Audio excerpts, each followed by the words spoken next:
no representation of women. That is why they are wearing black, Madam Speaker. They are sending a message to the nation. Thank you, Madam Speaker. Order, honorable members. Honorable Minister, you may continue. Madam Speaker, Standing Order 27 provides for automatic time of adjournment at 13 hours on Fridays, while Standing Order 123 prohibits consideration of more than one stage of a bill at the same sitting. Madam, considering the volume of the outstanding business before the House and the stages at which some bills are, it is necessary to suspend the aforementioned standing orders so that all business on the order paper for Friday, 28th March 2025 is completed, including consideration of more than one stage of a bill and thereafter adjourn sine die. Madam Speaker, this meeting commenced on Tuesday, 11 February 2024, and by the time of adjournment tomorrow, the House would have sat for 26 days and would have considered about 108 questions and 3 private members' motions. In addition, 6 annual reports from government and quasi-government departments would have been tabled, while 31 ministerial statements explaining and clarifying government policies on various issues would have been presented to the House, and 4 bills would have been presented. Further, Madam Speaker, honorable members will recall that after the President's special address to the House on the progress made in the application of national values and principles on 20th February 2025, the House debated the motion of thanks to the President's address from 4th to 21st March 2025. Madam Speaker, it is clear from the above statistics that although the House sat for a relatively short period, the volume of business transacted is large. This can only be attributed to the commitment, dedication, and hard work of all honorable members of this august House. I therefore wish to commend all honorable members for the job well done. Madam Speaker, as we adjourn sine die, I wish to urge all honorable members to take time to visit their constituencies and assess the situation on the ground with regard to the recent floods that have devastated some areas, displacing many people and causing significant damage to infrastructure. In the same vein, there are places which received inadequate rainfall, thereby affecting availability of water and the growth of crops, especially food crops. In this regard, I urge all honorable members to report their findings to the Disaster Management and Mitigation Unit, which falls under my office for possible assistance. Madam Speaker, allow me to reiterate the government's commitment to a transparent and inclusive constitutional review process. I wish to state that while some sections of society have raised concerns about the timing of this process, our priority is to ensure that we have in place a legal framework that strengthens representation, governance, and national unity, especially the representation of women and youth. I therefore encourage all honorable members, as they return to their constituencies, to engage the people that they represent and gather their views, ensuring that all are heard on this pivotal process.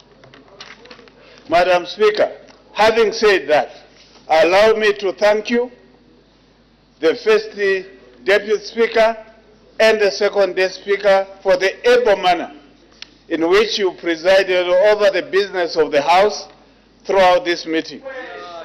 I also wish to extend my sincere gratitude to the Office of the Clerk of the National Assembly and his staff, and staff in the Office of the Vice President, Parliamentary Business, National Guidance and the Religious Affairs Division, and officers from various government ministries and departments for the services rendered to make this meeting a resounding success. Madam, this is a procedural motion, and I urge all honorable members to support it. Madam Speaker, I beg to move. Thank you. Honorable members, this is a procedural motion.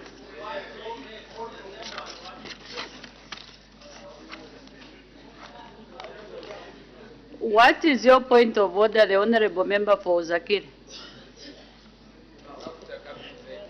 Thank you, Madam Speaker, for allowing me to raise this point of order on the Minister of Home Affairs, who has just informed the nation through this August House that our women parliamentarians today, who are in black, are sending a message to us that they are in support of the proportional representation.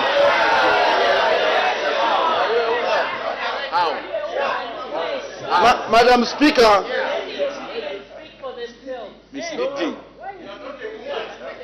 the Minister of Home Affairs is in order. Number one, is he a woman? Honorable Number members. two, Order.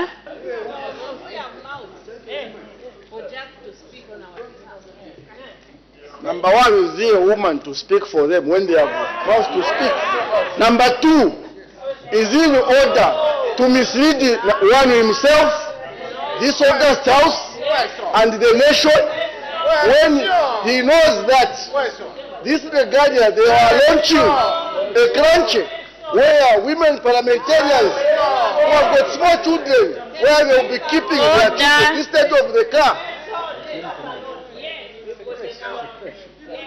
So, is it in order to mislead the nation and himself when you, even Madam Speaker yourself, you were there. You know the program of the launch of the climate. It's very important. Order, honorable member. You may take your seat. Your guidance, Madam Speaker. Your protection. By ruling, honorable member, you may take your seat. When you are raising a point of order, you can take your seat. When you are raising a point of order, honorable member, you are supposed to be brief and precise. But you debated your point of order, and you even brought me in your point of order. The honorable member, honorable member, your point of order is no. Honorable member, can you please leave the house?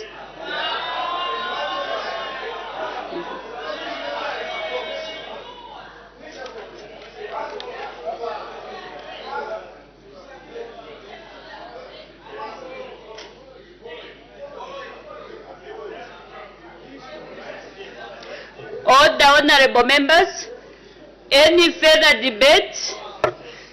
The honorable member for Chitambo.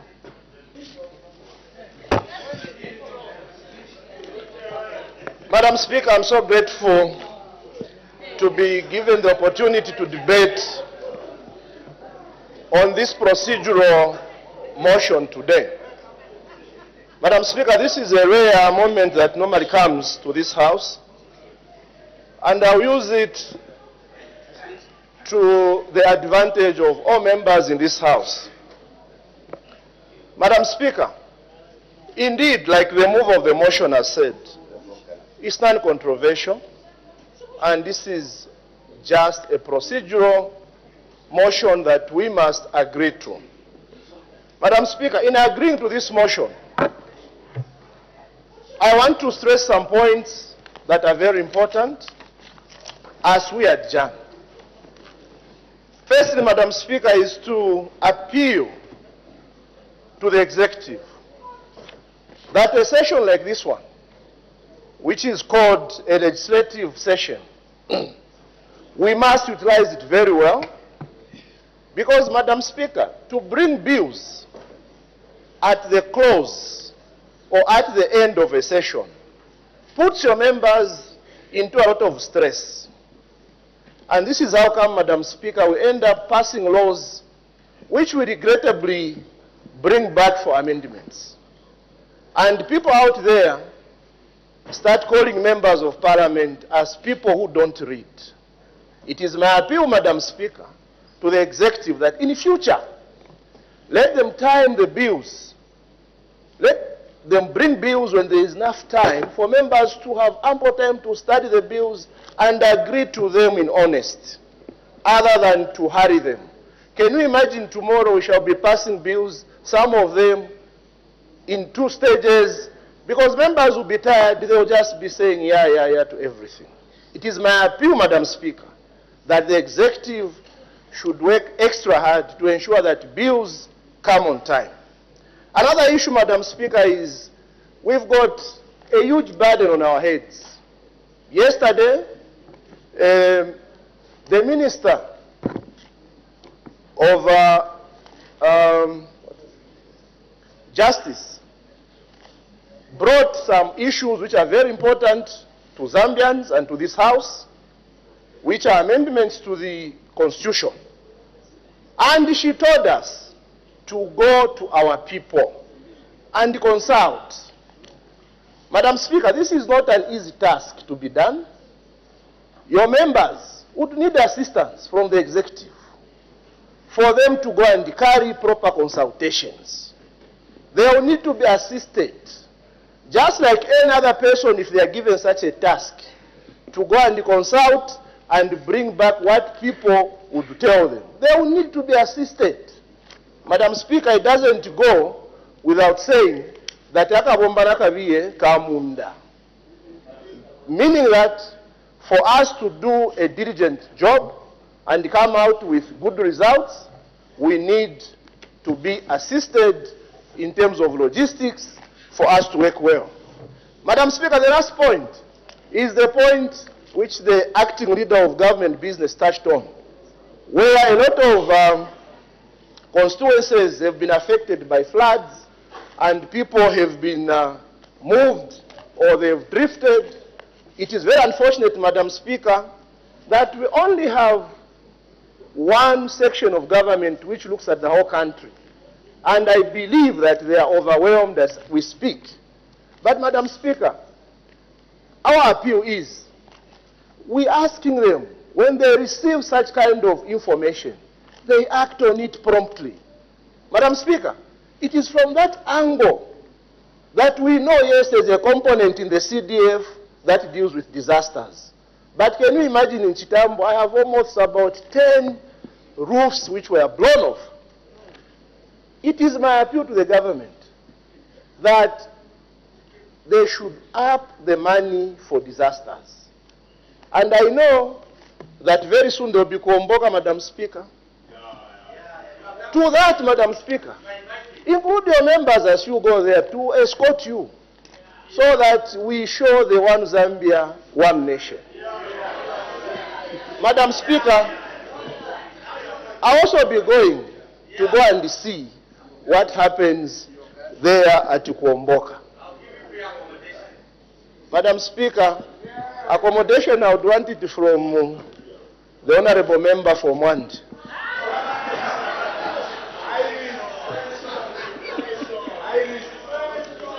Madam Speaker, with those few words, I beg to support the motion and I thank you. Thank you. The Honorable Member from Pika, what is your point of order and it's on who? Thank you so much, Madam Speaker, for this opportunity to raise on a point of order at the Minister of Home Affairs, pursuant to Standing Order number 71. Madam Speaker, the Minister of Home Affairs has just informed this House and the nation that his government is about to overhaul Zambia's electoral system to proportional representation, like the one in South Africa, where citizens do not directly elect members of parliament, but party lists elect members of parliament. Madam Speaker, that's the correct definition of proportional representation. It's an overhaul of the electoral system from Are you first past the debating post. your point of order, honorable member? Madam Speaker, my point of order therefore is in order, Madam Speaker, to veer off from the statement given by the Minister of Justice and inform this nation that this government is in the process of overhauling the electoral system to proportional representation, where citizens will not have power to elect members of parliament, Madam Speaker, but few political parties in Lusaka will be electing members of parliament. Madam Speaker, I thank you. The honorable member from Pika, you are out of order. Was those words did not come from the Minister of Home Affairs. Let's not try to create other scenarios out of a simple motion that was brought or presented by the Minister of Home Affairs. We make progress.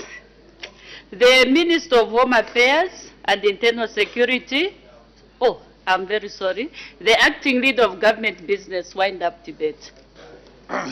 Thank you, Madam Speaker, for allowing me this opportunity to wind the debate pertaining to the motion I moved. Madam Speaker, I would like to respond to a very important issue that has been raised by the Honourable Member of Parliament for Istanbul, wherein he mentioned the lack of support pertaining to disasters in various localities. Madam Speaker, I want to inform the House through the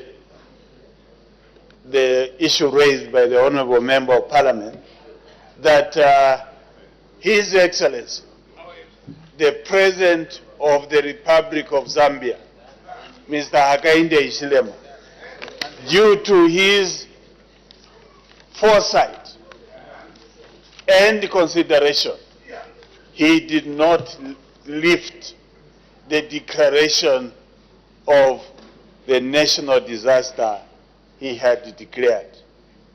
We are still in a state of disaster, and that through that process, the government of the Republic of Zambia is able to mobilize resources in the same way we have been mobilizing resources during this disaster, wherein no Zambian died from hunger because of the declaration of the disaster and the mobilizing of the resources.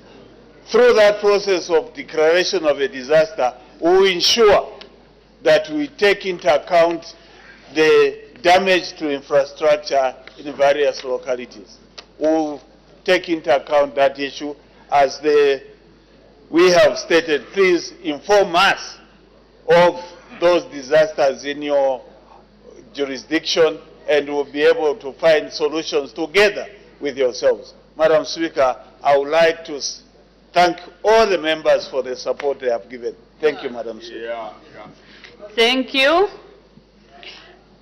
I put the question. The question is that Standing Orders 27 and 123 be suspended to enable the House to complete all business on the order paper and all matters arising therefrom, and also to consider more than one stage of the bill on Friday, 28th March 2025, and on such completion, the House adjourns next year. As many as are of that opinion say aye. Or the contrary say no. The ayes have it. The question is resolved in the affirmative.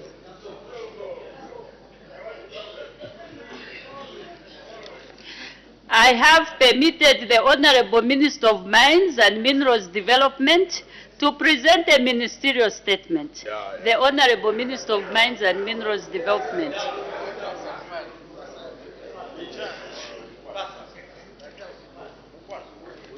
The Honourable Member for Kasenengwa, we have concluded the item. Thank you very much, Madam Speaker, for giving me this opportunity to present a ministerial statement on the financial viability of Konkola Copper Mines and Mopani.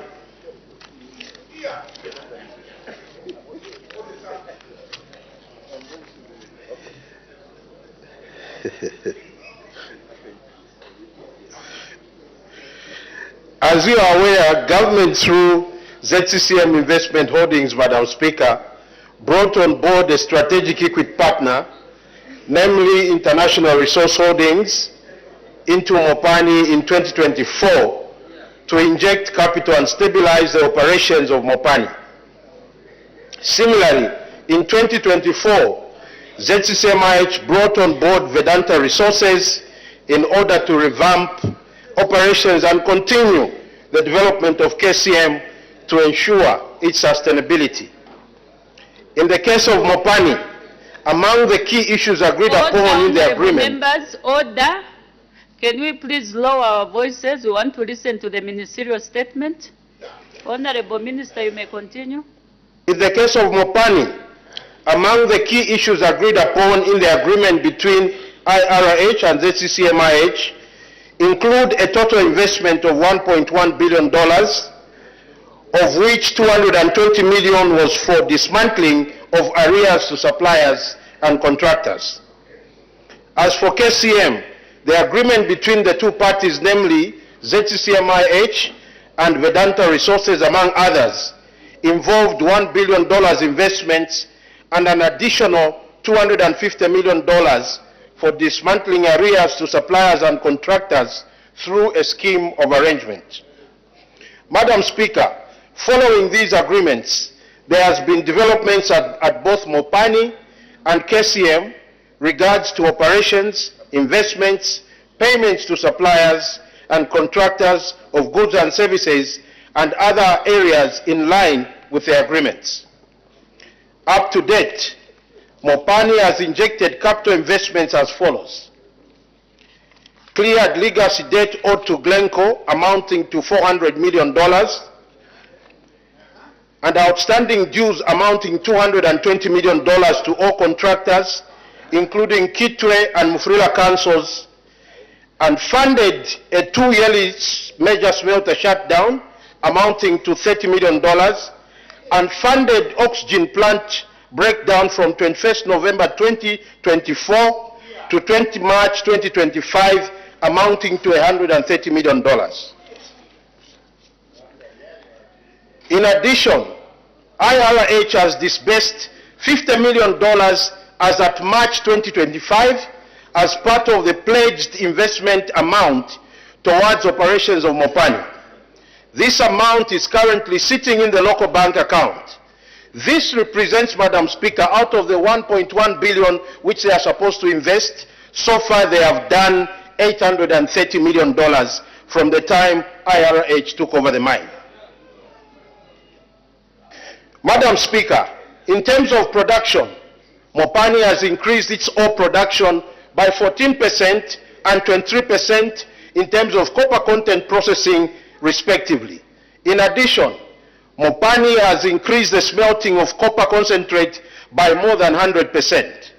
Furthermore, Mopani has enlisted local suppliers and contractors from the previous 2,345 to 4,888 in 2025, thereby increasing by more than 100%, while foreign suppliers and contractors increased to 1,083, from 1,083 to 1,199, increasing to 11%.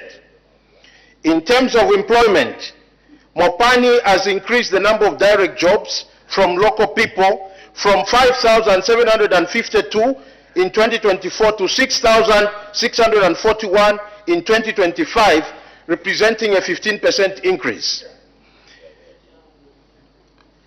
While contractor employees, Madam Speaker, have increased from 5,226 to 6,029, representing a 15% increase.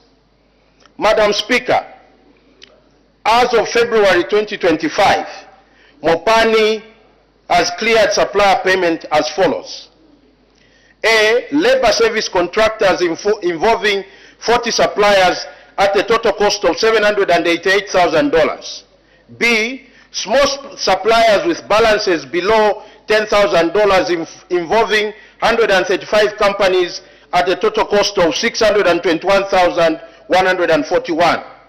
C, suppliers with balances between $10,000 to $50,000 involving 79 companies at a total cost of $1,739,000.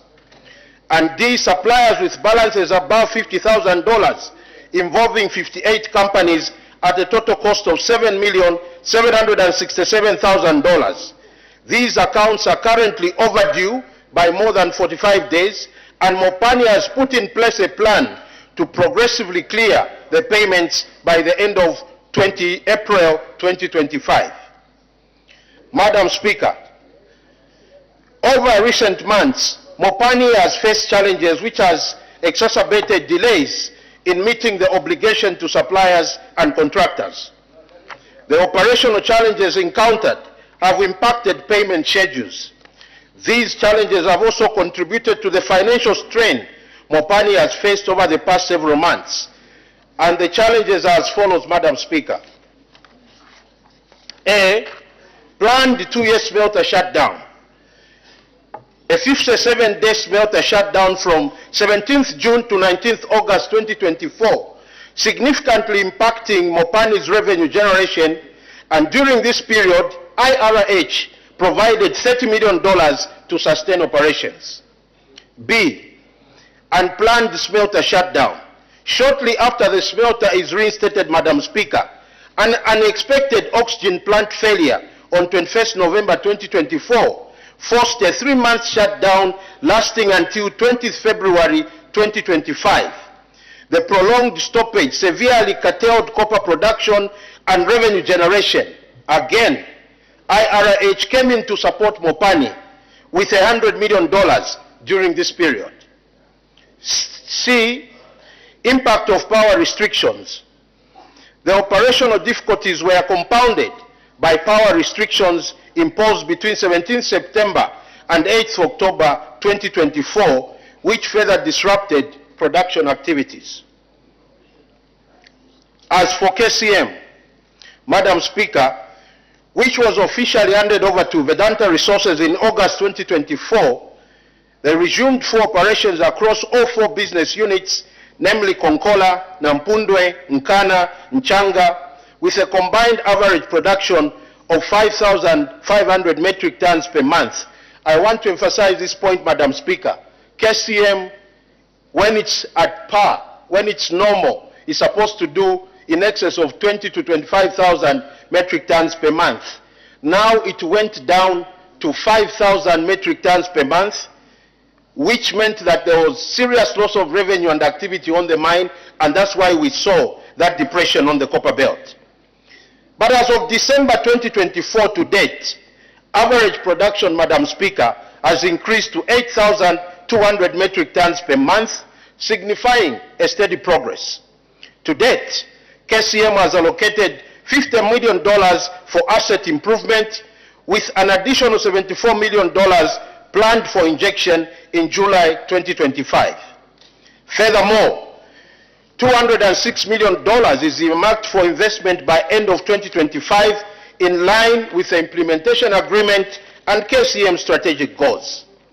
In addition, KCM has established Konkola Deep Mining Project team, predominantly composed of Zambians, to oversee the project's implementation, with significant progress having been made, including sinking the shaft. Madam Speaker, since resuming operations in August 2024, KCM has maintained its 12,500 workforce of employees. Additionally, KCM has recruited 53 management trainees who have since been offered permanent positions. As of March 2025, a total of 2,495 are registered vendors at KCM, of which 512 are foreign companies and 1,983 are local. So far, KCM has awarded contracts worth 69.1 million to local suppliers and contractors and 7.27 million to foreign suppliers and contractors. Under the scheme of arrangements, all Class 1 creditors who are owed $1 million or less have been fully paid, while Class 2 creditors owed more than $1 million have received 35% of their dues, with remaining payments ongoing as per the agreed terms. Payments to creditors contesting the scheme, such as Copperbelt Energy Corporation, which was recently adjudicated upon by the High Court, will be settled in due course. In addition, under post-liquidation era, $383 million out of the $407 million in transactions has been settled to suppliers and contractors, with the remaining $24 million being paid according to agreed terms. As for corporate social responsibility program, KCM has set aside $20 million for 2024 and 2025 activities going towards community and social commitments through an established community trust, comprising of 4 members of the community, with 12% translating to $2.4 million having been spent so far. Madam Speaker, I wish to highlight, in the recent months, KCM has faced some challenges in operations which include the following. A, increased power costs due to ZESCO's 35% upfront payment requirement, which KCM plans to mitigate by developing a 200 megawatt solar power plant in Chililabombwe. B, power deficits as a result of challenges caused by inadequate water for hydroelectricity generation faced by the country. And C, outstanding payments to Copperbelt Energy Company, the company which is actively engaging the corporation after the recent court judgment. Madam Speaker, I would like to assure the House, and indeed the people of Zambia, that Mopani is a good story. KCM is a good story. So is Mingomba. So is Kitumba. So is Mopani. These are good stories, Madam Speaker, and that all of them are viable and will continue to undertake their mining operations. They remain financially sound and have put in place plans to meet their outstanding obligations to suppliers and contractors of goods and services. In addition, Mopani and KCM are working round the clock to ensure that all outstanding payments are settled within the shortest possible time and cushion operations of various small suppliers of goods and services. As government, we have continued, Madam Speaker, to engage with the 2 mining companies to enable them pay our local suppliers and contractors who play a critical role in contributing to the socio-economic development of our country. As I conclude, I wish to reiterate that the 2 mining companies remain and will continue to play an integral part of the country's quest to attaining the 3 million metric tons by 2031 and significantly contribute to the country's socio-economic transformation agenda. Madam Speaker, I thank you. Honorable members are now free to ask questions on points of clarification on the ministerial statement presented by the Honorable Minister of Mines and Minerals Development. The Honorable Member for Solwezi East. Thank you very much, Madam Speaker. And Minister, thank you for your statement. Minister, I do recall that the President... The Honorable Member for Solwezi East, just a moment. The Honorable Member for Kasenengwa, what is your point of order? Madam Speaker, thank you very much. I stand here with a very troubled heart. My point of order is pursuant to 271. Madam Speaker, listening to the acting leader of government business in the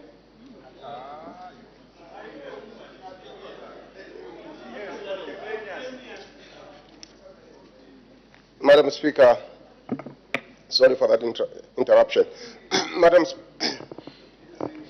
I seek your protection, Madam Speaker. Madam Speaker, the Minister of Home Affairs has given a very good submission here and has urged each one of us to go back to our constituencies, engage our people in our constituencies on the things that he elaborated, and some of which were also presented to us yesterday by the Minister of Justice. I am wondering, Madam Speaker, personally, how will I do that when his officers are always preventing me from having meetings in my constituency? This is not the first time this is happening. And yet he is sending me to go to the constituency and engage the electorates. Okay? I'm wondering, Madam Speaker, the first time we were discussing a developmental project, the police came to pick me up in Chiwoko.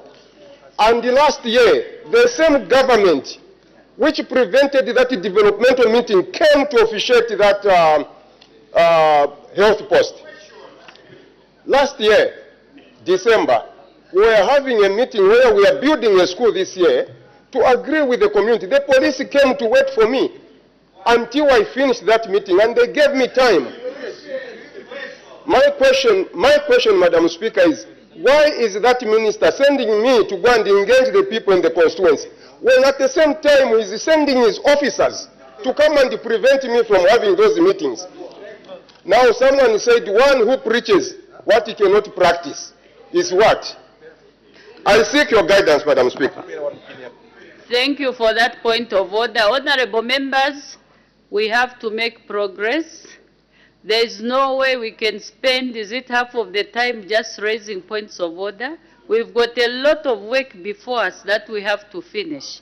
However, the Honorable Member for Kasenengwa, you cannot wait for an opportunity to raise that matter on the floor of the House. The Honorable Minister is here, because I remember the same issue that you've raised has been attended to on several occasions on this House, that honorable members are supposed to work freely in their constituencies. But if you've got an issue that is affecting your performance because of the police, the Honorable Minister of Home Affairs is here.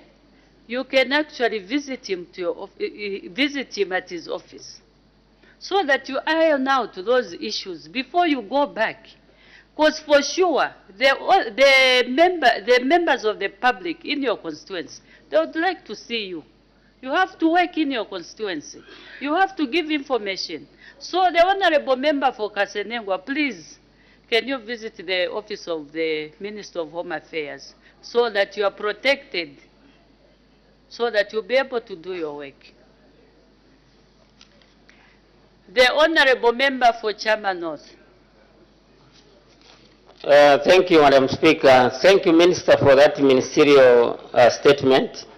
Madam Speaker, I think it's high time that the people of Zambia... Yes. The Honorable, you see now, because of the unnecessary points of order, before the Honorable Member for Chama North comes in, the Honorable Member for Solwezi East had the floor. The Honorable Member for Solwezi East, you may continue. Thank you very much, Madam Speaker. And Minister, thank you for your statement.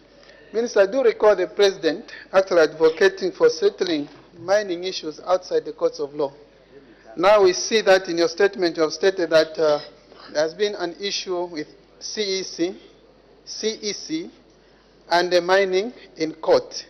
What was the motivation for that case to go to court? Is it that maybe the mining firm are not able to pay their dues or what? What is the motivation? Looking at what the President actually advocates for.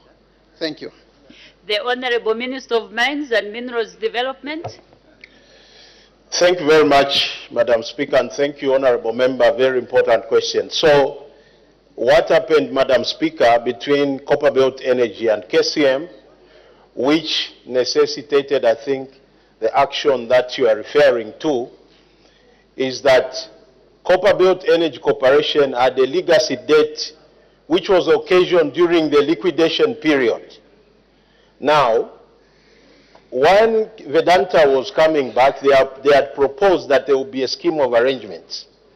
Now, in the scheme of arrangement, there are those that opt not to be part of the scheme of arrangement.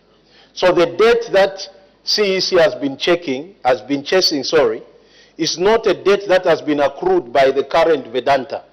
It is actually a legacy debt that happened when the mine was in liquidation and being run by a liquidator called Milingolungu.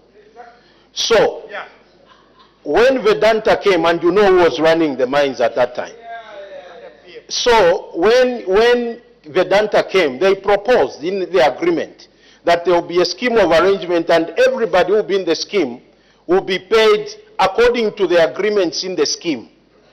So CEC didn't want to be paid. In fact, there is money waiting for them to be paid as part of the scheme of arrangements as long as they agree the terms of the scheme. So for them, they decided to go to court. And then the court gave them that, I don't know whether it's, the legal minds will tell us whether it's a fife or whatever it is called, and they pounced on KCM, but KCM quickly went back to court and said, no, there was actually a scheme of arrangement, and the scheme was voted for by the majority of the creditors in KCM. And that is what occasioned that action, not that Vedanta couldn't pay them. So as it stands now, the KCM is back in court to tell the court that there was this scheme, and it was voted for by the majority creditors, and as such, if CEC agrees to the scheme, they will be paid part of their money. And that is why, they did that action. As it stands, Vedanta is in court, but it has nothing to do with issues of mining in court, because this government has preached the non-mining in court since inception. I thank you, Madam Speaker. The Honourable Member for Mwense. Thank you, Madam Speaker. Minister, in terms of your statement, you did allude to the number of foreign suppliers who have been registered by the mines and those that are local suppliers. As you provide leadership in that minister, because when you look at the mine, two key things is job creation and wealth creation. So the bulk of the wealth creation rests in the supply chain management. How do you, because in other countries, Minister, they have created legislation that protects the local suppliers. So as you provide leadership in that ministry, how would you try in terms of maybe legislating in order to ensure that the bulk of the supply chain management in the mines is given to the local suppliers? I thank you, Madam Speaker. The Honourable Minister of Mines and Minerals Development. Thank you very much, Honourable Member. That is a very, very important question. And thank you, Madam Speaker. Yes, Madam Speaker, that is why this government has been very smart. What has this government done? President HH instructed immediately he took over the reins of power that, number one, we reform the mining sector by bringing in a regulator.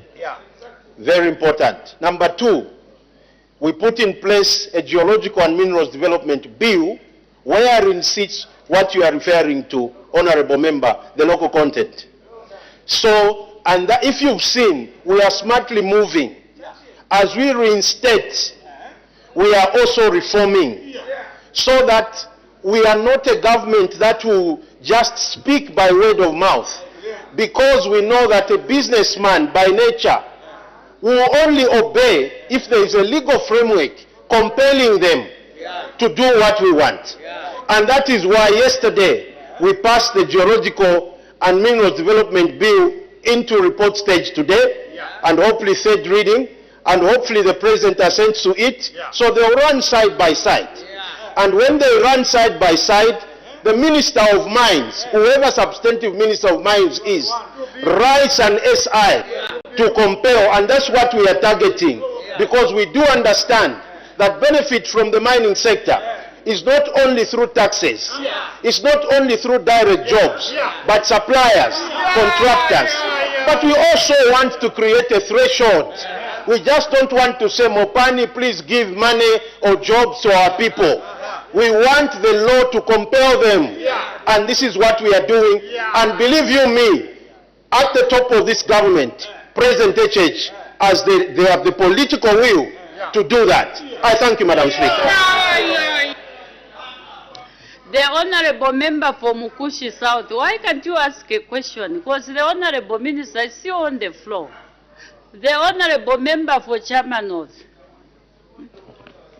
Thank you, Madam Speaker. Thank you, Minister, for that ministerial statement. Madam Speaker, it's high time that the people of Zambia derived maximum economic benefits from our mineral wealth by ensuring that our local people have access to business contracts. Honorable Minister, in the last few days, there's been a lot of complaints coming from the copper belt, from the contractors and suppliers. So I want to find out whether the ministry has a mechanism to monitor these mines to ensure that our people are not disadvantaged in terms of business prospects. I thank you. The Honorable Minister of Mines and Minerals Development. Thank you very much, Madam Speaker. Honorable Member, I appreciate. I think you've heard me say, any businessman in any environment, if there is no law or rule compelling them to do something, they will hide and not do it. The unfortunate circumstances on the copper belt in the past few days were necessitated by information which we are very aware of. One of the leaders in that grouping has actually supplied and have information and proof to that effect, substandard things to Mopani, and Mopani has refused to pay them. There are two of them, part of that leading group. They supplied, Madam Speaker, substandard things. One of them is worth $17,000. The other one is worth $1 million. So they have supplied those things, and Mopani has rejected them, and they have told them, we won't cancel your licenses, we won't cancel your orders, take them back and bring good things. I was seated in a meeting with Honorable Copperbelt Minister as my witness, and that report was laid bare to us. That these are the people that are leading that demonstration. They are using other people to try and paint this government black and paint the deal black. However, Mopani is a good story.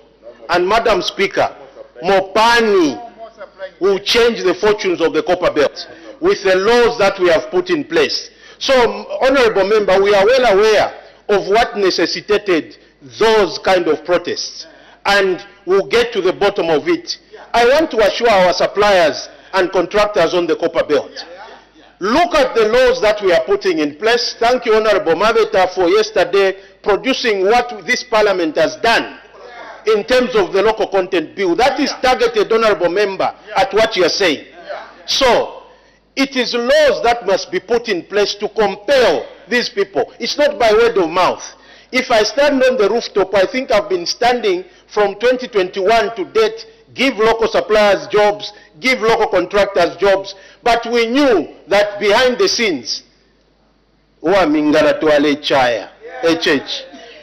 bringing local content, bringing the regulator in place, and you see that when these bills or when these acts of parliament are implemented, which I know they will change the game. I thank you, Madam Speaker. Thank you. The Honorable Member for Mukushi South.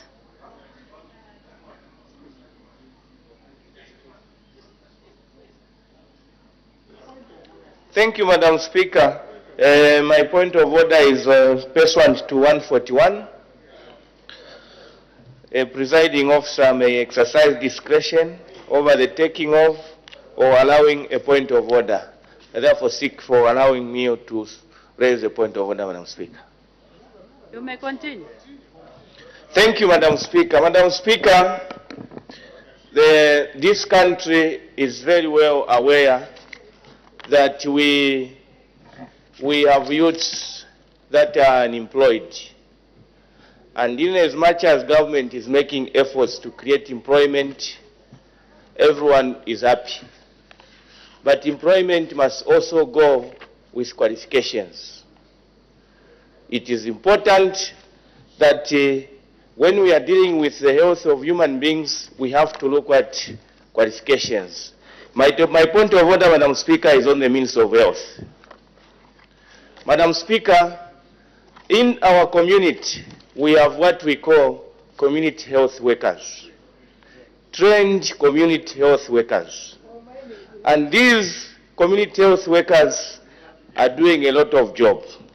What has happened, Madam Speaker, in my constituency, particularly at Chikupiri, Mapapa, and Copper Mine, just to mention a few, this UPND government has employed known and qualified political cadres with positions to work at the clinics. We are not joking here. You think we are joking? We are talking about life of people. Member for Mukushi South, you are not supposed to engage the other honorable members in your debate or in whatever you are stating on the floor of the House. And you are addressing your point of order to me and not to the other honorable members of Parliament. Can you please summarize? I want to make a ruling. Thank you, Madam Speaker. Madam Speaker, what has happened is very sad. The community health workers trained have been left out. And this UPND has employed known political cadres with the party positions to work at the health institutions. Is the Minister of Health in order to create employment, a professional employment to political cadres, putting the lives of people in danger? I seek your serious ruling, Madam Speaker. The honorable member for Mukushi South, that is a misplaced point of order. You should have found another platform to bring that matter to the House. It does not qualify to be raised as a point of order because it's not distracting the business of the House. So it's not admissible, honorable member. Just find another platform to bring back that matter to the House. For now, it's not admissible. We make progress. The honorable member for Kafisa, the honorable member for Lundazi.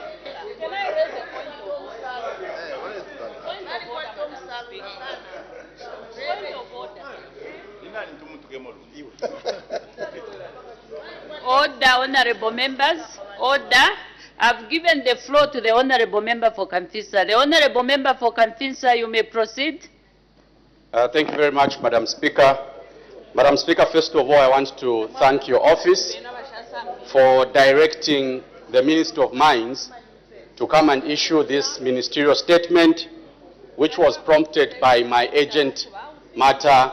The honorable member for Lundazi, Madam, I think you are debating while seated and you are shouting on top of your voice. The honorable member for Lundazi, I think you have to go and familiarize yourself with the standing orders. For now, for today, you may take a break.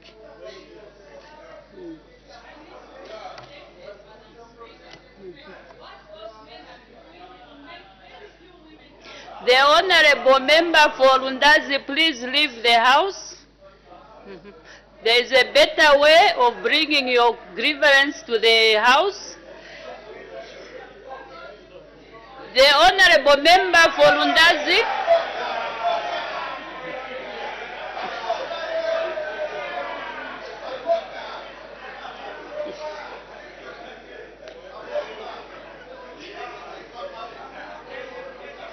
Order, honorable members. The honorable member for Kafisa, did you finish your question? Madam Speaker, once again, I want to thank your office for directing the Minister to come and issue this ministerial statement based on my urgent matter of public importance, Madam Speaker. My first follow-up question, Madam Speaker, and I'll seek your indulgence to ask one question on Mopani and one on KCM, and I'll be very quick, Madam Speaker. Honorable Minister, you have taken time to give details of what has been happening in terms of attempting to resolve the problems at the two mines, what you are calling challenges. In your statement, Minister, you did highlight that there is an issue to do with bailiffs pouncing on KCM, which was prompted by a dispute between CEC and KCM. ZCCM-IH owns 24% shares in CEC, and ZCCM also owns 20% in KCM, meaning that they are shareholders in both mining, in both the electrical company and the mining company. My question to you, Minister, given that government has an interest in both entities, the supplier of electricity and the mining company, and they are in dispute, what are you doing as a ministry, considering that we need to find an amicable solution to resolve this problem? Madam Speaker. Madam Speaker, that is my first follow-up question. Thank you.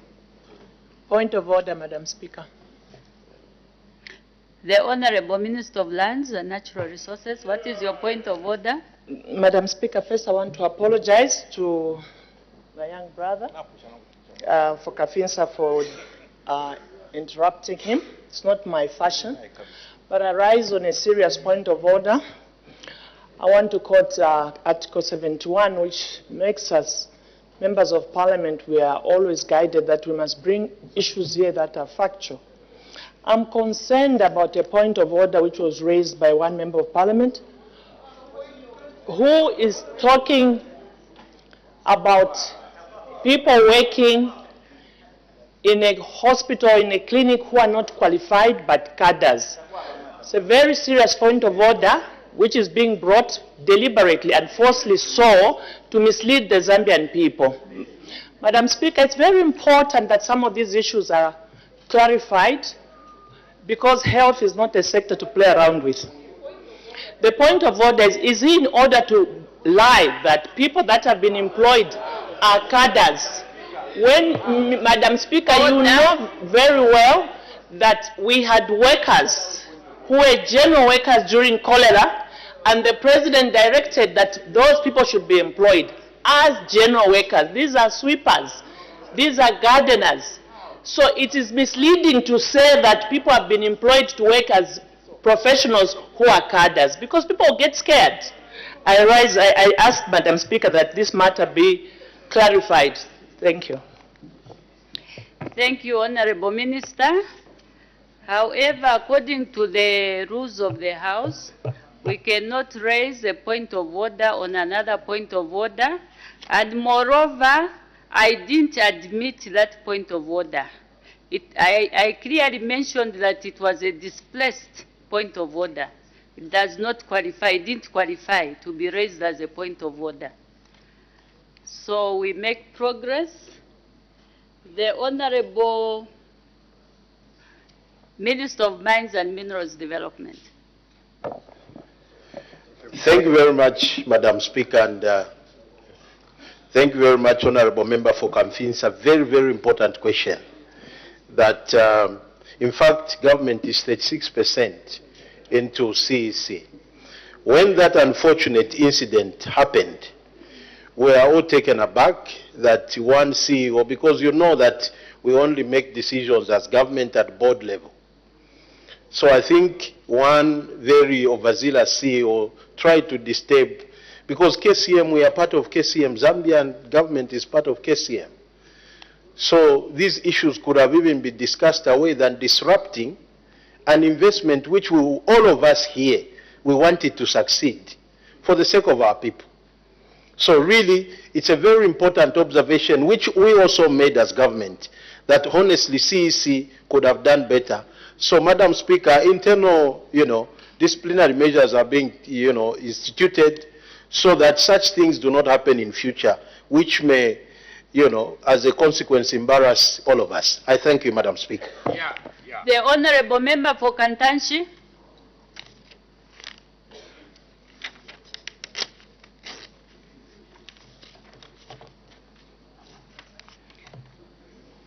Not ready. The Honorable Member for Shiwangandu. I'm ready, Madam Speaker. You can go ahead. Thank you very, very much. Thank you, Honorable Minister, for your ministerial statement. It's very detailed, as well as your answers. But, Honorable Minister, you do realize that Mupane which is housed in my constituency, is one of the biggest contributors to our financial and economic well-being here in Mufulira. And any form of disturbance, such as what we observed last week, sends wrong signals, totally wrong signals about the efforts that your ministry is making to ensure that jobs remain secured, suppliers are paid, and everybody continues to live the better life that you have referred to, that the President has aspired. Now, I would like to find out from you, Honorable Minister, when are you going to find time to visit Mopane, particularly the contractors and even the so-called miners who are working under contractors, to ensure that they feel government presence, that 49% that we're having, so that they feel secure, as opposed to what is happening where everything seems to be just, like it's just flowing in water. When can we feel your presence as a ministry so that our people can create or have that confidence? Thank you, Madam Speaker. The Honorable Minister of Mines and Minerals Development. Thank you very much, Honorable Member. Thank you very much, Honorable Member, and for Kantanshi, and also Madam Speaker. Actually, Madam Speaker, I'm just waiting for clearance from His Excellency the President. My program is out to travel to the Copper Belt. It's a scheduled visit in April because that's when we are scheduled to check compliance in terms of the implementation agreement and the shareholders agreement. So I'm scheduled for April to visit all the mines, and I would love to encourage honorable members, Honorable Kangombe, Honorable Mpundu, Honorable Mabeta, and all the Copper Belt MPs. If you can, please, I will share my program with you together with the Copper Belt Minister. Let's go together so that we go and find out firsthand than the lies that are being thrown that Mopani has failed. Mopani is a good story, Madam Speaker. So as is Mingomba, so as is Kitumba mine, so as is Kalengwa mine.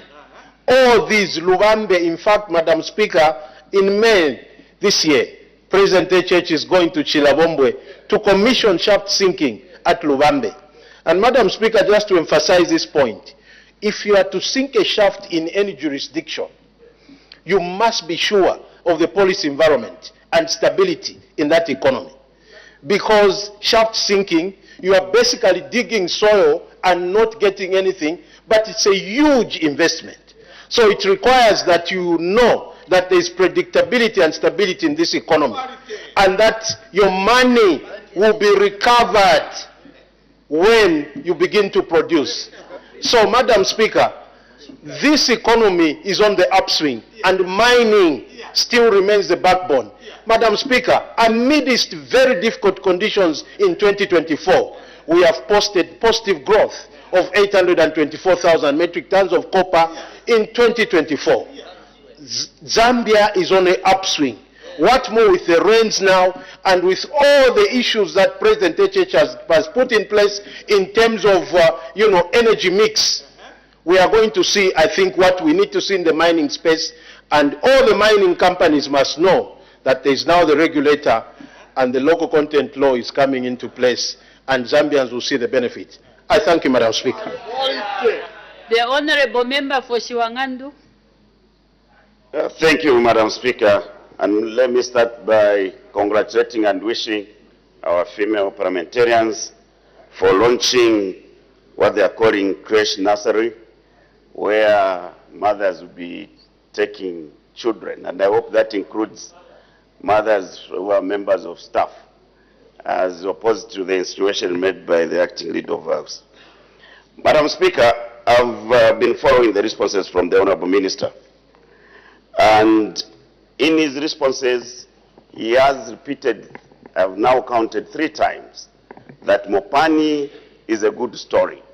And he has now included the other mines that are a good story. As for KCM, he highlighted a number of challenges. And I know that he has talked about 65.1 million contracts being awarded to local contractors. Honorable Minister, if I take you back, you came here and assured us first instance that you were not going to entertain case Vedanta coming back to KCM. You further came back and assured us that the Vedanta who is coming back is a different one and will be different from the past. And we thought that we could morally trust you. The Honorable Member, please summarize your question. My question to the Honorable Minister is that whilst you are giving a good picture on the other mines, what is the problem at KCM, especially with regards to the contractors and local suppliers, other than that one single one you talked about? And I know that you are sitting to the Honorable Member Minister, who is also from the constituents. I hope he is giving you accurate information. Madam Speaker, I thank you. The Honorable Minister of Mines and Minerals Development. Thank you, Honorable Member, and thank you, Madam Speaker. Madam Speaker, when I was on the main stage there, I said KCM is a good story, so as Mopani is a good story. KCM right now, Madam Speaker, they are up to date in terms of payment to contractors and suppliers. The challenge we are having, Honorable Member, we have Zambian contractors who, when they get paid, they don't want to pay their workers. And we are going after them when we visit the Copper Belt. I think the Honorable Minister for the Copper Belt Province is very aware, and the Minister of Commerce, that KCM is up to date, but our own people, like a security company, it's not here, so I won't mention its name. It's not here to defend itself. It's not paying its workers. So really, as we are looking at the implementation agreement, Honorable Member, I just mentioned in the statement that 50 million is sitting in the bank as one of the tranches that should come. By July, they are saying another tranche is coming, then by end of this year. It is according to the implementation agreement, and when I go together with my colleagues to check compliance, those are the issues that we want to be asking. Where is production? KCM, they took over when it was at 5,000 metric tons per month. They are now at 8,700. So meaning, even amidst the energy challenges that they've had, they've been told that because you are KCM, you are Vedanta, you will be paying 35% upfront in terms of electricity. That's a challenge on the mining operation, because you would expect that first you develop and then you sell your copper and then pay. But they have been told upfront. Yet they are complying with that. It's been a challenge. But to every dark cloud, there is a silver lining. Shirilavombo is going to benefit out of a 200 megawatt power plant, because I know that KCM won't be consuming everything. So because of that, Shirilavombo will benefit, and also the national grid. Madam Speaker, I thank you. The right is too quiet. The Honorable Member for Sinazongwe. Madam Speaker, thank you so much. Honorable Minister, mine suppliers and contractors affiliate to an association called Mine Suppliers and Contractors Association. So meaning, when there is a problem or a challenge faced by the mines should call for a meeting between the mines and also the mine suppliers and contractors, so that the information or the decision that is made is then taken to the suppliers and contractors. So I wanted to find out from you, Honorable Minister, whether there is good relationship between these mines and the mine suppliers and contractors association, because I'm seeing a breakdown in terms of information flow. I submit, Madam Speaker. The Honorable Minister of Mines and Minerals Development. I thank you, Honorable Member for Sinazongwe and Madam Speaker. Yes, indeed. We have encouraged the mining companies to have good relationships with, their mine suppliers and contractors. Except what I'm calling upon, Honorable Member, is also our mine suppliers and contractors, number one, to speak with one voice. they will be respected if they speak with one voice. Also, avoid rogue suppliers. You know, President HH has talked about quality, prompt delivery, and right price. That issue that happened in Kitwe is unfortunate because they were taken advantage of. Mind you, if you look at their petition, Honorable Member for Snazongwe, almost 14 companies out of those who are claiming we've not been paid are actually not even registered with Mopani. So it's like they just rounded up companies and become a front and say we are not being paid. Honestly speaking, Honorable Member, somebody goes on social media to say IRH is not doing anything. This is a rogue investor. Yet they are almost reaching what they pledged in the agreement. They are at $830 million. And they have employed 1,900. And they have taken off the python called Glencoe. And then you call that kind of investor that they are not serious. That's unacceptable. So even our suppliers, they must posture, you know, a demeanor that demands respect. As we go to the Copper Belt, we were informed by Mopani, because in the background, Honorable Member, I've been engaging these mining companies. They have actually what they call quarterly meetings with suppliers and contractors. We want to go and engage. In fact, we are doing 3-tier meetings as we go. Number 1, with the mines themselves. Number 2, with contractors and suppliers. Number 3, with the workers. We want really to appreciate and understand. As a matter of fact, if you've noticed, there is very little cries from employees of these 2 mines. It means that employees, well, we cannot say they're 100% happy, but at least something is going on because we haven't had a lot of noise. Mopani increased their salaries, KCM increased their salaries. So really is to deal with that cadre of businessmen around these 2 mining companies. Of course, the law will help them, but really they must also behave in a way that there is mutual respect between the supplier, contractor, and also the mining companies. I submit, Madam Speaker. The Honorable Member for Lunte.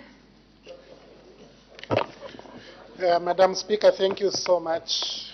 Honorable Minister, you've really painted a good picture of Mopani and KCM. The picture you've painted is sharply different from what we are observing from the ground. I was on the Copper Belt last weekend. Honorable Minister, IRH is an investor in Delta. Delta is an investor in Mopani. I believe Delta has its own management, which has its own objectives for Delta. I also believe IRH has its own management, which has its own objectives for Delta and other interests they hold. Now, if Delta is the investor in Mopani, what is the legality surrounding IRH bailing out Mopani when Mopani has issues? And I say so because you mentioned on the floor or on the table there that Mopani had difficulties and IRH came in with figures. What are these figures? I wrote Summarize your question. $100 million and $17 million. What is the legality of IRH bailing out Mopani when Mopani has problems, and yet IRH is not the investor in Mopani, but it is its subsidiary Delta? Thank you, Madam Speaker. The Honorable Minister of Mines and Minerals Development. Madam Speaker, Mopani is a good story, and Mopani has been funded. I thank you, Madam Speaker. The last member, the Honorable Member for Kamfinsa. Thank you very much, Madam Speaker, for exercising your discretion. Madam Speaker, in the response provided by the Minister of Mines, in both Mopani and KCM, there's one common challenge, which is classifying as operational challenges. I wanted to find out from the Minister of Mines, You have been given information which has been presented today. When are you going to undertake an audit through your ministry to establish the facts around these details you've provided today? Because, Minister, our responsibility is to provide oversight. The oversight we have provided today, Madam Speaker, is that there are challenges in these two mines. Minister, when are you going to do an audit to verify? Because your picture and the reality, there is some variance that needs to be addressed. I thank you, Madam Speaker. The Honorable Minister of Mines and Minerals Development. Thank you, Honorable Member, for that very engaging and important question. Madam Speaker, I appreciate. Honorable Member, and I'm glad that you that has asked, you are an engineer, and you know, and thank God you've worked on a mine. Turning around a mine, the way, you know the levels to which KCM went. To make it cash positive, you need astute leadership. You need focused leadership. Otherwise, you can't turn around that mine. And that is why the new Dawn government, our eyes are fixated. If you asked Vedanta how many calls they receive from me, from the Copper Belt Minister, from the Commerce Minister, it's because it's a one government approach. We are on them. But we also do appreciate the rot that was in KCM when it was under that liquidator.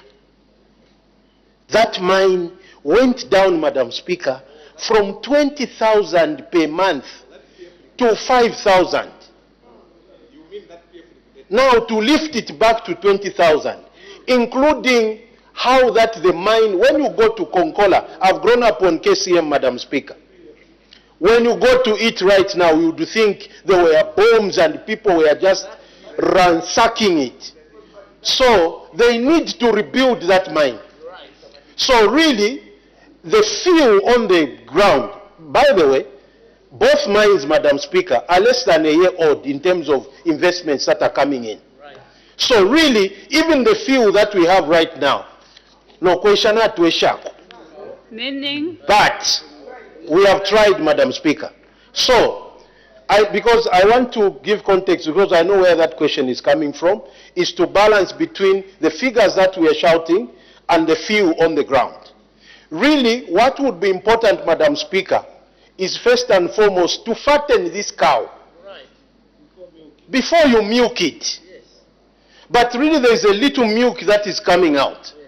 But what I want to tell our people, and they are right in complaining that they are not feeling it. Yes, it may take a bit of time because this cow must be fattened and then you start squeezing the milk. Otherwise, you squeeze it before it's fat and the cattle farmers will tell you it dies.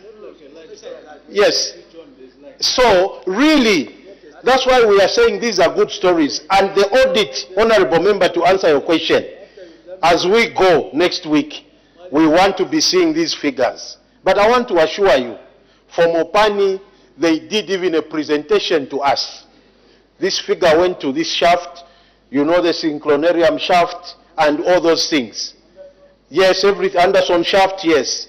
So really, we know where these monies are going to, but yet we are going to audit them when we go. It is not going to be business as usual, and it's not going to be a visit to play around with. It's a visit to check whether what we have agreed here is being implemented here. And really we'll give you a report, and that's why I've encouraged honorable members that who have time, let's go together and check what is happening so that you prove for yourselves. I thank you, Madam Speaker. Thank you. The Honorable Member for Lunte. Madam Speaker, thank you so much for according me an opportunity to raise a point of order on the Honorable Minister of Mines and Minerals Development. Madam Speaker, is it not the practice of this House that all members are free to to come with points of clarifications, and that government, through ministers, should account to the people by responding with dignity to the questions that are raised by members of Parliament, including myself? Madam Speaker, is it fair for the minister to respond to my question by saying, so if you chalo. Is it fair, Madam Speaker, for this Meaning what? minister? Meaning what, Honorable Member? Meaning, Madam, and I have the meaning because that is the tribe I come from. Meaning, is what I am saying going to assist the country? When my question, Madam, is about a clear transaction where IRH has no investment in Mopani, but has an investment in Delta. And when the minister gave evidence here, he's saying IRH has been bailing out Mopani. They provided $100 million, and later they came and provided another $17 million when Mopani had issues. Instead of this minister, Madam, to just rise up and say it is legal for IRH to provide, to bail out Mopani, or it is illegal, he decides to just laugh away my question, which is a question for the Zambian people, which is a question for the people of Lunte. Is he in order, Madam, to conduct himself in a manner such as he has done, and the Assembly is okay with that? I seek your serious ruling, Madam Speaker. Order, Honorable Member. When you had asked the question, there was a response that was given by the Honorable Minister. Whether that response was satisfactory to you or not, I think it's up to you. But what I saw as I'm seated here, there was a response that came from the Honorable Minister. Unless maybe you expected a certain response from him. However, I'll give the chance to the Honorable Minister just to repeat or to add on more information about that. The Minister is still on the floor of the House. The Honorable Minister of Mines and Minerals, Development. Madam Speaker,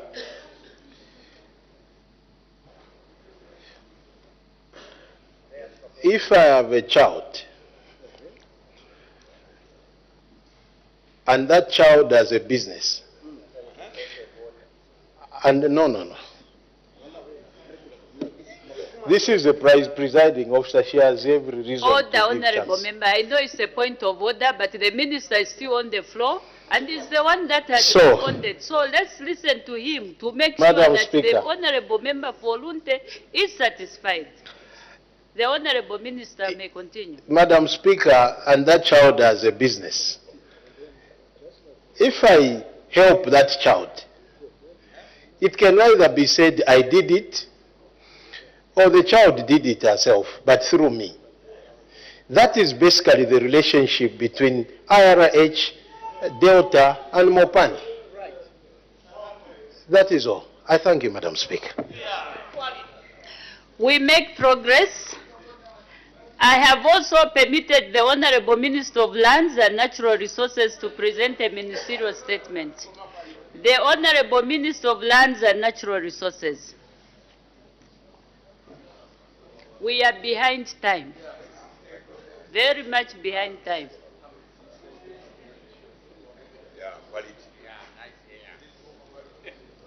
Thank you, Madam Speaker, for allowing me to make this short ministerial statement on the system disruption experienced from the 12th to the 14th February to the 16th February 2025 at the Ministry of Lands and Natural Resources. Madam Speaker, I wish to take this opportunity to thank you for allowing me to make this ministerial statement on the temporary disruption of the Ministry's e-services on the government service bus and the Zambia Integrated Land Administration System, known as ZILAS. Madam Speaker, on the 28th of May 2023, the Ministry of Lands and Natural Resources introduced a new land administration system called ZILAS to replace the Zambia Integrated Land Management Information System, which was also known as ZELMIS. The ZILMIS was a system which involved the use of both electronic and manual systems. It also involved physical interaction between the clients and the Minister of Lands and Natural Resources for all transactions. Unlike ZILMIS, the current system known as ZILAS provides online services to the public aimed at bringing efficiency to the ministry and services closer to the public. Madam Speaker, ZILAS is better than ZILMIS in that ZILAS has a situation where clients have access to the system from anywhere and at any time through the electronic filing service on the ZAM portal. It is also better because it is integrated with the government service bus to verify national registration cards and company profiles, among others. It also has an audit trail showing the log of events for the users of the system and the services used. Clients are also able to receive automatic notifications of progress pertaining to their transactions. The system also has an embedded platform for electronic payments and issuance of invoices and receipts. It has reduced the need for human interaction in the delivery of land services to the public, resulting in increased revenue collection, among others.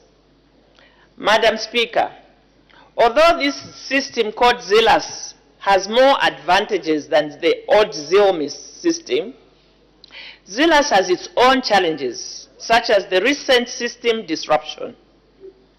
Madam Speaker, on Wednesday, the 12th February 2025, the Ministry of Lands and Natural Resources experienced a system disruption of the ZILAS system. The disruption also affected the ZAM portal, which is the public-facing interface of the system. The ZAM portal enables the public to apply for land-related services. Madam Speaker, the disruption did not only affect the ZILAS, but the entire government service bus, which is known as GSB, of which the ZILAS is just a part of. After 4 days of disruption, the ZILAS system and the ZAM portal were eventually restored on Sunday, the 16th of February, 2025. Madam Speaker, although the system restoration and all the electronic services on ZAM portal became fully operational, user departments in the Ministry of Lands and Natural Resources noticed that transactions that were processed from the 27th of January 2025 to the 12th of February 2025 were not accessible on the ZILAS system. The Ministry of Lands and Natural Resources informed Smart Zambia Institute, which is the division responsible for managing and maintaining the government service bus, on the matter. Madam Speaker, after the 4 days of the system disruption from the 12th to the 16th of February 2025, further consultations with the government service bus team at Ministry of Finance and National Planning and Smart Zambia Institute were undertaken. An assurance was given that the transactions that could not be accessed in the ZILAS would be restored sooner or later. Madam Speaker, the disruption of the ZILAS resulted into stalled transactions, which resulted in delays in the collection of revenue by the Ministry of Lands and Natural Resources. This disruption also caused failure by the Ministry of Lands and Natural Resources to offer services to the clients, among others. Madam Speaker, the Ministry of Lands and Natural Resources understands and sincerely regrets the inconvenience this has caused to its clients and wishes to sincerely apologize to the public. The Ministry of Lands and Natural Resources would also like to assure all its clients and the general public that in collaboration with Smart Zambia Institute, measures are being put in place to help prevent the recurrence of such system disruptions in future. Madam Speaker, I wish to inform the August House that on Friday, the 7th of March 2025, the transactions which were inaccessible were finally restored in the ZILA system. It is also worth noting that all the payments clients made for the services applied for during the affected period are intact, and clients will not be required to make any payments unless they are applying for new services. The Ministry is currently working around the clock, including weekends, to ensure that the backlog of the works in the ZILAs are cleared. Madam Speaker, as I conclude, I would once more like to apologize to the public and all other relevant clients for the inconvenience the system disruption has caused. The Ministry of Lands and Natural Resources would like to officially inform all its clients and the general public at large that the ZILA system is up and running. Madam Speaker, I thank you. Thank you. Honorable members are now free to ask questions on points of clarification on the ministerial statement presented by the Honorable Minister of Lands and Natural Resources. The Honorable Member for... Let the Minister reach her seat.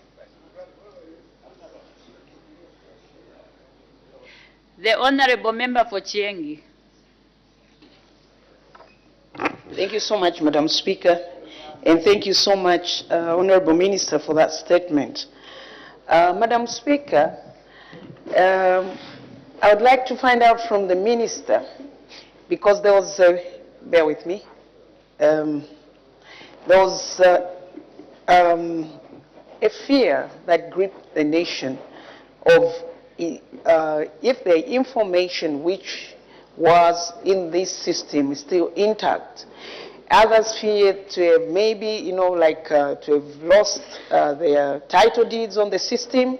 So I'd like the Minister just to clarify, has the backlog been updated?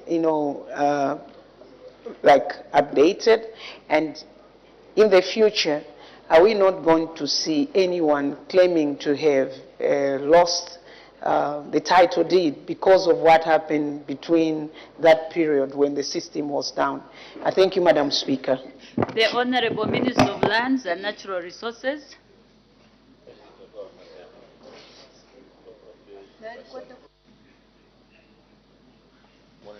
Thank you very much, Madam Speaker, and thank you, Honorable, for your important follow-up questions. First of all, Madam Speaker, I want to indicate that an estimated 4,236 applications that had been interrupted with have since been restored, but we still have some more work to be done, except to assure the public that we are now on top of the situation, is under control, and we are hoping that working with Smart Zambia, we are going to enhance the backup mechanism, and the fact that all the services have been restored and they are all fully operational is a good news. Again, except to say that we'll do everything possible to ensure that what transpired does not transpire again. Thank you. The Honorable Member for Solwezi East. Thank you very much, Madam Speaker. It's always a pleasure to ask follow-up questions. Minister, first of all, I thank you for that statement. I believe that the whole essence of migrating to the ZILA system as an ICT is to improve efficiency and move away from the old way of doing things that were prone to corruption. Would you assure the stakeholders relating to the security of the ZILA system to avoid disruption or sabotage, as we know that the issues of title deeds were prone to a lot of corruption in the past. So what assurance do you have that this system is secure and the data is actually secured? Thank you. The Honorable Minister of Lands and Natural Resources.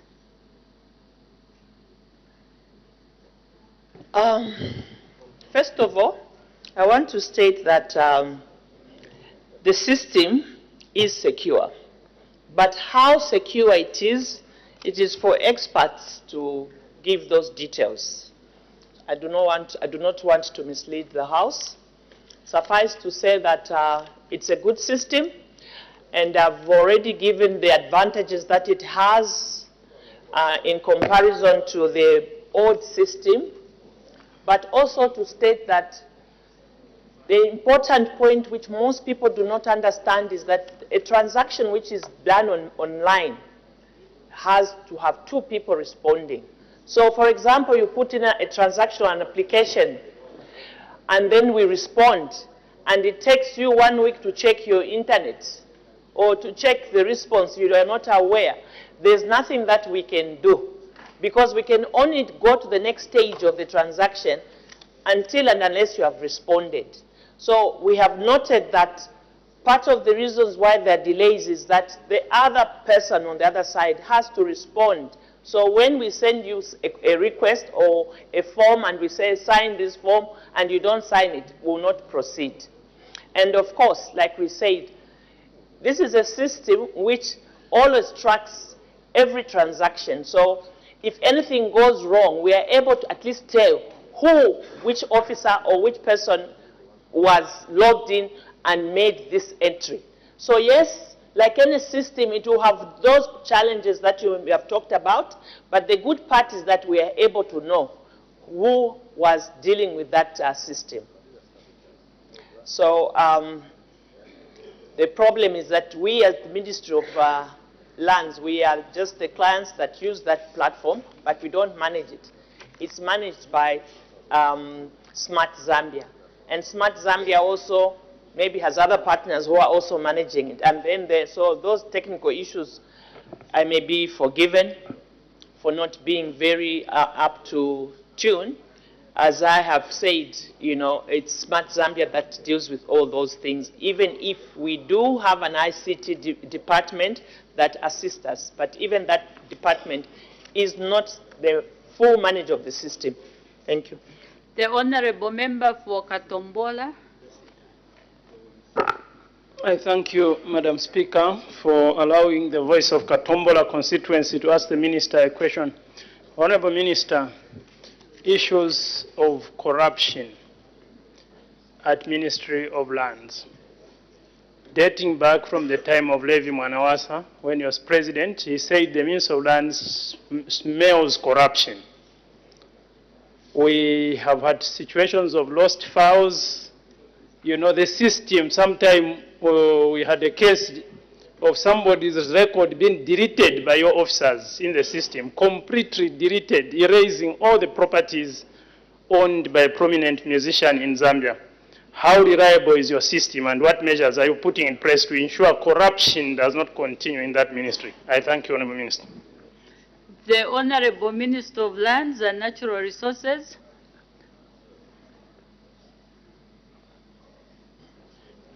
Thank you very much, Honorable, for your follow-up question, and thank you, Honorable Madam Speaker. Corruption is a vice that has a long history in this country, and all I can say is that this administration is committed to fighting corruption, and not corruption of the past only, but corruption of today and also that might come tomorrow. Again, there's also the other side of corruption is that each one of us, as citizens of this country, we have a role to play in the fight against corruption. Because remember, it takes two to tango. And therefore, all I can say is that corruption is there. I'll be cheating myself if I said there's no corruption, except that we have to be assisted. For example, if you, as a client, finds that somebody under the Ministry of Lands has done something that amounts to corruption, it is your duty to help us by informing us so that we can deal with that particular officer. Or you can report the matter to the Anti-Corruption Commission or indeed another security wings so that together we can fight corruption in our systems of government. The truth remains that corruption will be there for a long time in this country until we stop politicizing corruption, until we as Zambians also stop this business of glorifying people who are corrupt and creating a narrative of confusion in the fight of corruption. For example, you choose to call myself as a corrupt person, and the next person next to me is the one who is corrupt, but you cover him or her up. And then the public begin to get confused, because today in Zambia, people don't even know truthfully who is corrupt and who is not corrupt. Because we ourselves as Zambians are glorifying corrupt people. We ourselves as Zambians are putting out propaganda out there, calling innocent people as corrupt. So it becomes difficult to fight corruption. Thank you. There is an indication for a point of order. The Honorable Member for Shiwangandu. Thank you, Madam Speaker. Madam Speaker, I've been trying to raise a point of order pursuant to Standing Order 215E and I.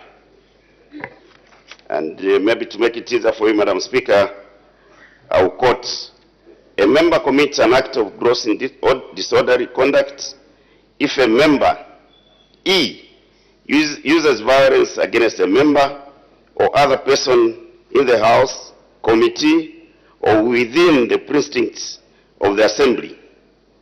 I, acts in any other way to the serious detriment of the dignity and orderly procedure of the House. Madam Speaker, whilst you only saw the reaction from the Honourable Member of Parliament for Lundazi, Honourable Nyirenda, what wasn't brought to attention, Madam Speaker, is the verbal attack she received from one of my colleagues I respect so much, the Honourable Minister responsible for water, Engineer Nzovu, was verbally cross-attacking her.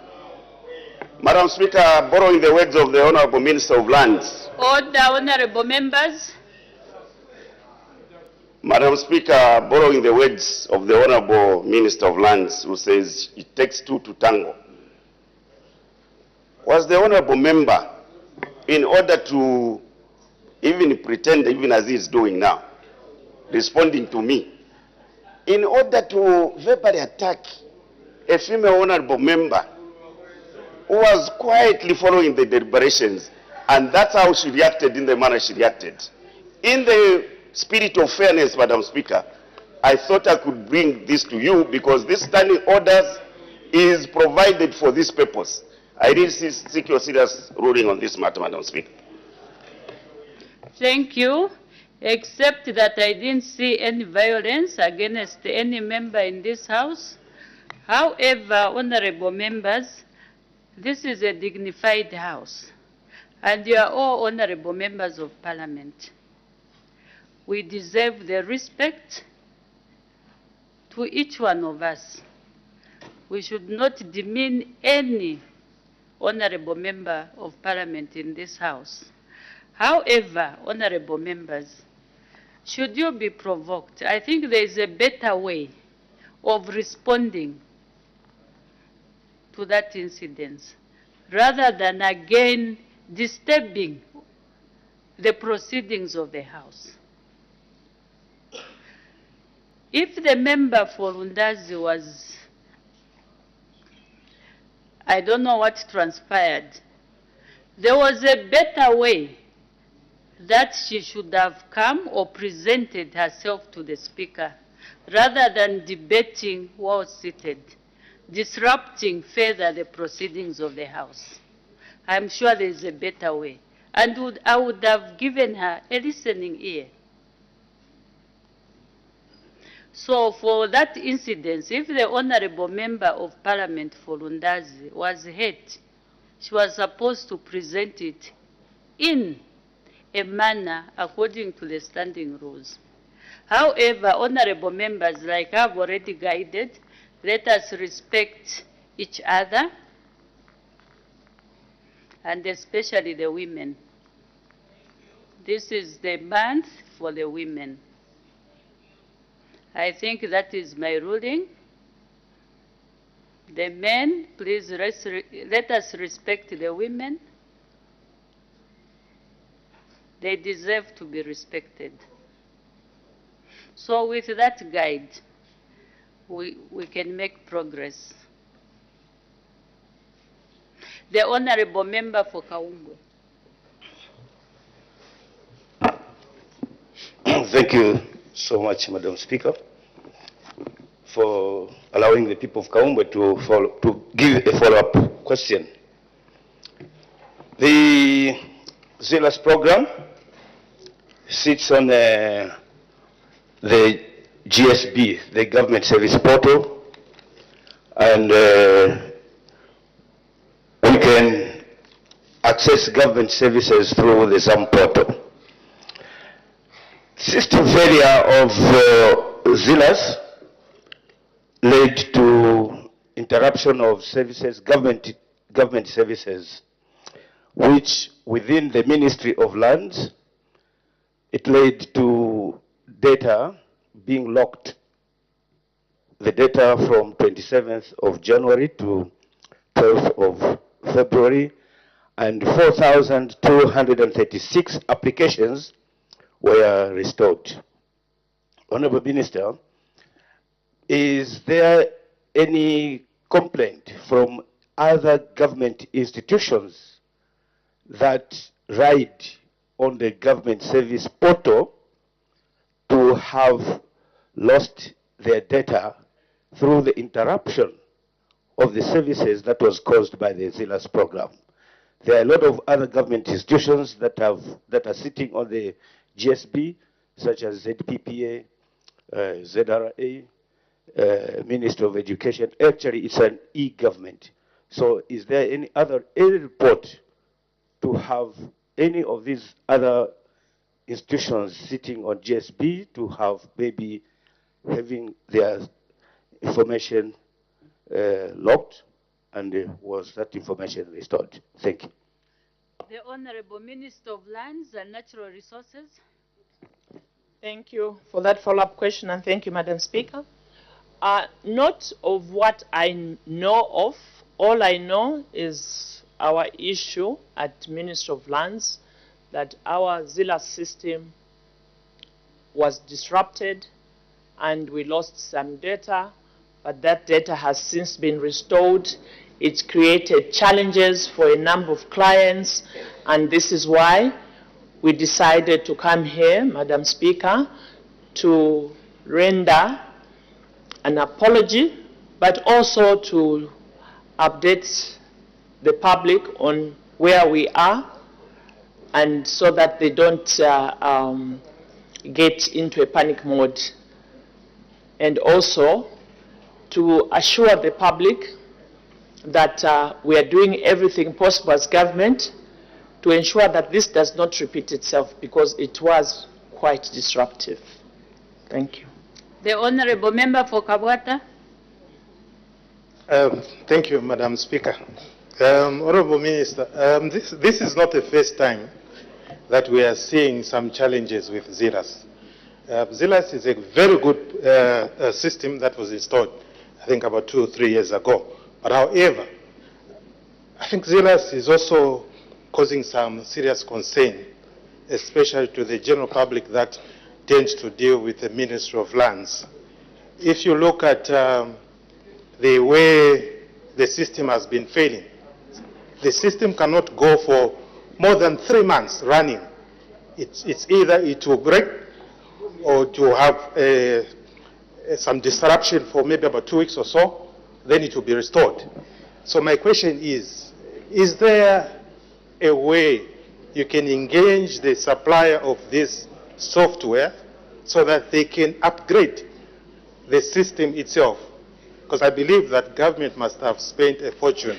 Is there a way we can engage the supplier of this software so that we can have this system upgraded? I thank you. The Honorable Minister of Lands and Natural Resources.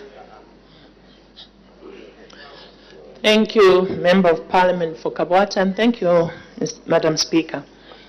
I'm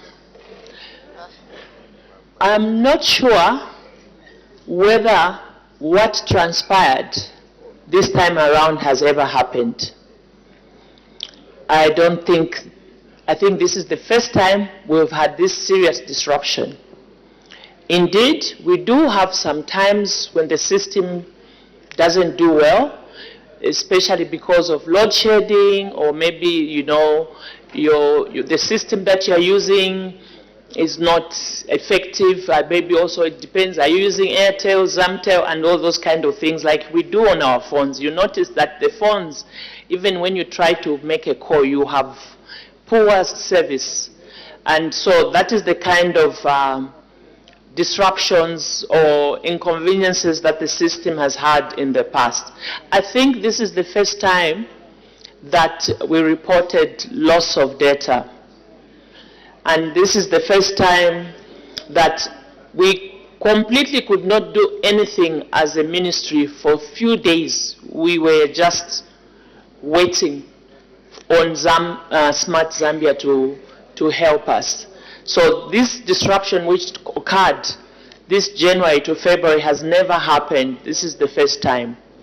Indeed, it is also true to say that because the system is still new and it's still work in progress, it is bound to have some of these teething problems.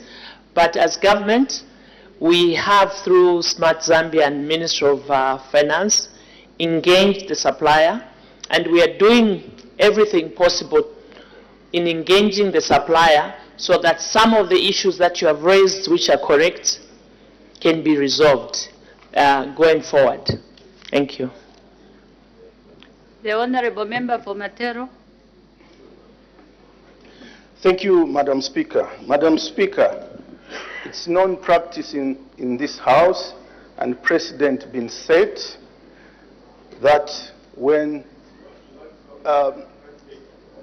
Secretary Generals of the party writes to advise, this Parliament responds. The party wrote last time making changes for Leader of Opposition and Chief Whip. The letter was written at 12 hours, 14 hours the changes were made in the House. We have written as a party 2 days ago, changes have been made for Leader of Opposition and for Chief Whip. The Opposition Chief Whip is Madam Brenda, Honorable Brenda Nyerenda. The Leader of Opposition is Honorable Mulenga Kampamba. 48 hours it's not been effected in this House, and that's why the front bench is empty there. Nobody to represent us. Madam Speaker, we in order to continue on this trajectory of not following our own precedents and ignoring letters from Secretary Generals of political party advising on the changes. I submit, Madam Speaker. Thank you so much, Honorable Member for Matero. I haven't seen that communication.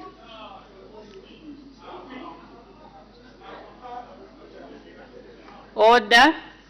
The Honorable Member for Mambilima.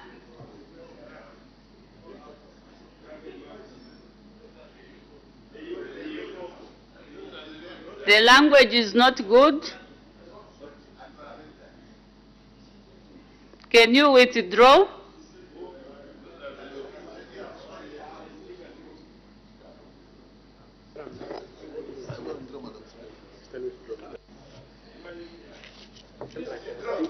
I withdraw, Madam Speaker. Thank you. Honorable Member for Matero, I think the feedback is still coming. Since you said you communicated to the office of the Speaker, definitely feedback will be sent to you in due course. I cannot comment on it because I don't know where it is. It didn't come to my office. But definitely a response will be given to you. We can make progress. The Honorable Member for Nalolo. Thank you very much, Madam Speaker, and Honorable Minister, thank you for your statement. Honorable Minister, just to inform you that we have been having audit queries with the Ministry of Lands for the last 3 years. It started with Zumis, now it's Zilas. Now with Zumis, Honorable Minister, it's a legacy issue. This was a system which the ministry was not in control of. The backing up system was even in Israel. And they submitted before the Public Accounts Committee that this system could not even generate some certain bills that were required. So they were migrating to Zilas. And now it seems that Zilas, which is being supported by Smart Zambia, is beginning to show the same issues with Ziomis. Honorable Minister, it is my view that you must have a strong audit system on how this Zilas is working in comparison to Ziomis and whether it was competitively procured for it to replace Zilas. Madam Speaker, I thank you. The Honorable Minister of Lands and Natural Resources. Madam Speaker, thank you, and thank you, Honorable, for the information that you are giving us, giving me in particular as Minister of Lands and Natural Resources, considering that you are an audit committee and therefore you have delved in details.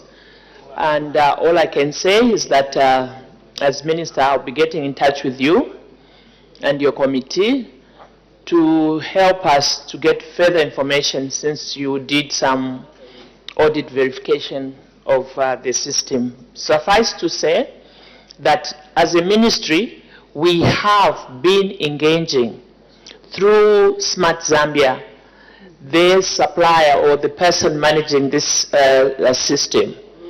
And so far, the benchmarks, for example, when you talk about corruption, we find that it has reduced because it is able to detect whoever tries to interfere with the data that is on files.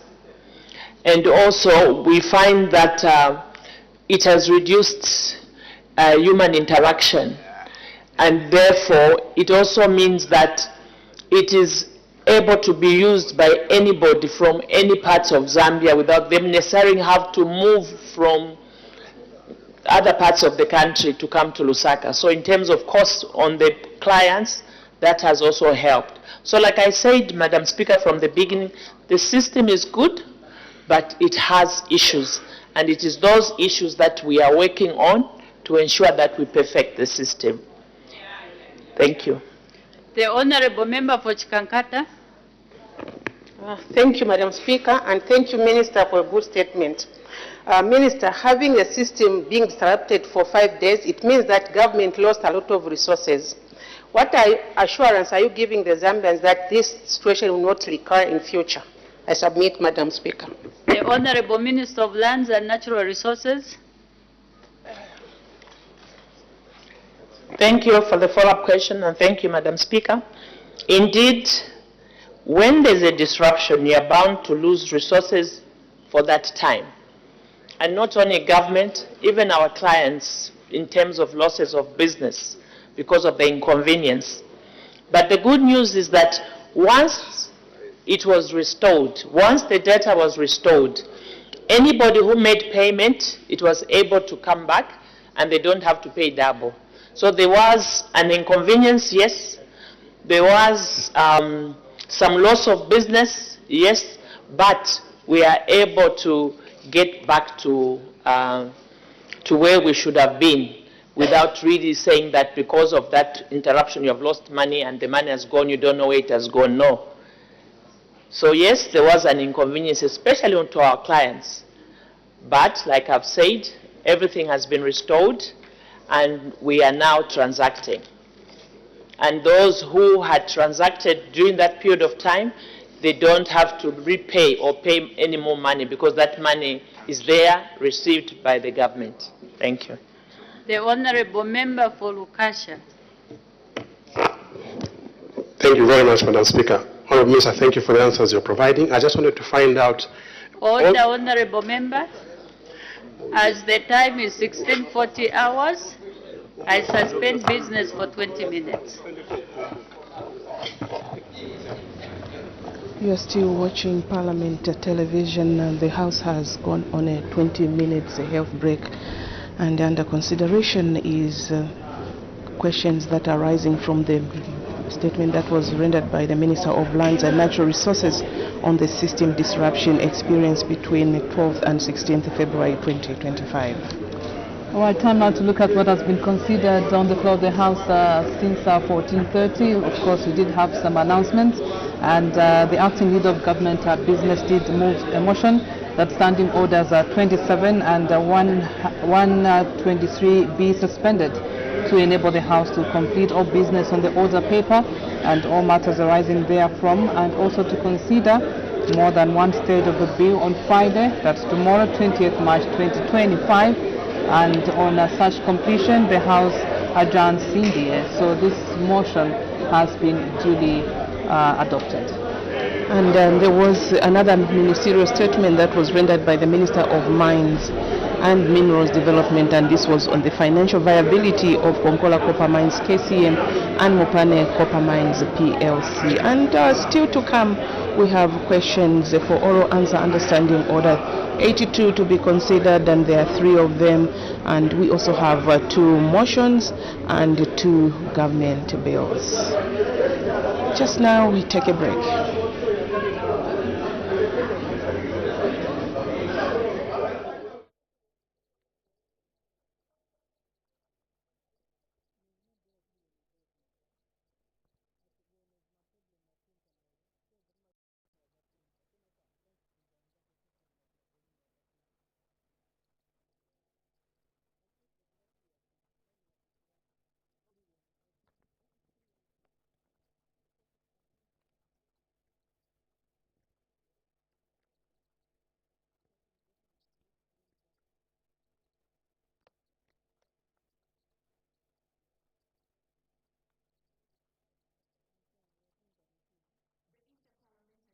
IPU and the United Nations UN organizes the annual hearings at the United Nations where countries evaluate and present their progress towards achieving the SDGs at the high-level political forum on SDGs. Speaker of the National Assembly of Zambia, Ms. Nelly Muti, State Council MP, presented the challenges and progress made on the implementation of SDGs. Take a listen.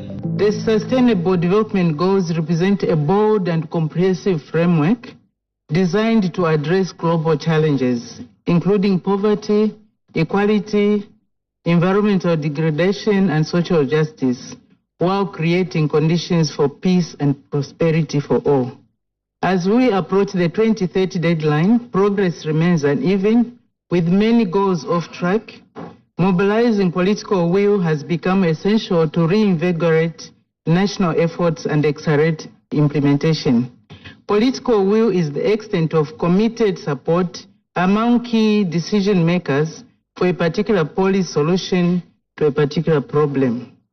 In this particular case, political will is discussed in the context of what parliaments can do to contribute to successful implementation of SDGs.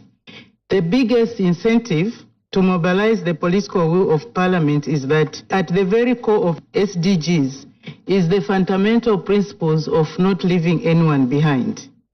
The well-articulated Agenda 2030 for SDGs in its preamble states, and I quote, "We embark on this collective journey we pledge that no one will be left behind.